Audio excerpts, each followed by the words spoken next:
voina chuan guitar lesson thar kan zir ho lenga voina kan zir ho le tur chu height garage in a ka thian ti hlan sakha guitar all something perdan kan zir ho le don ni helha hi an original key a chuan in B flat in an la a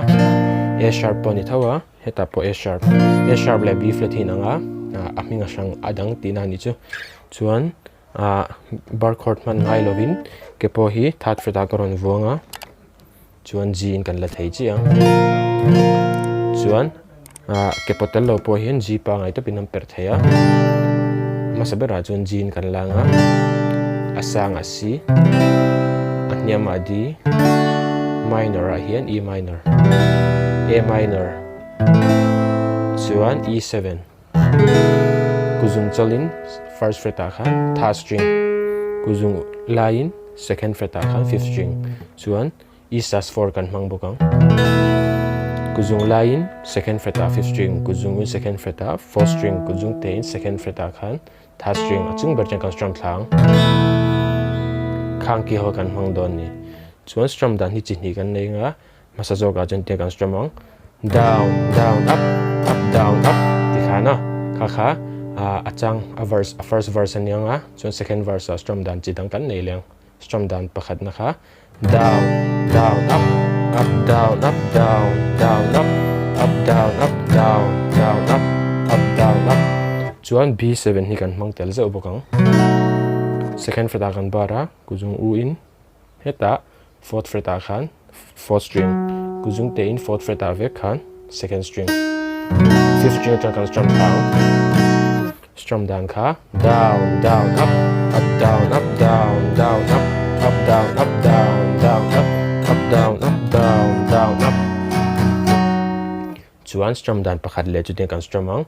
1 2 3 4 1 2 3 down up tikhan rang do hlegin 1 2 3 4 1 2 3 down up kan down char char ni te atopa down up 1 2 3 4 1 2 3 down up 1 2 3 4 1 2 3 down up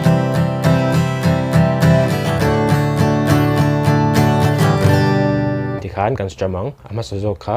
down down up up down up ania atota khan 1 2 3 4 1 2 3 down up tikhan kan strum don ni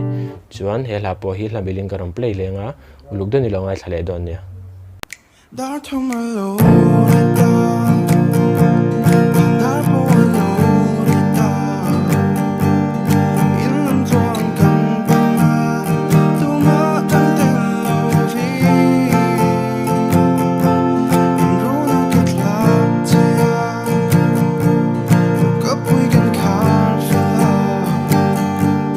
thing pui kan in do me se ka tran har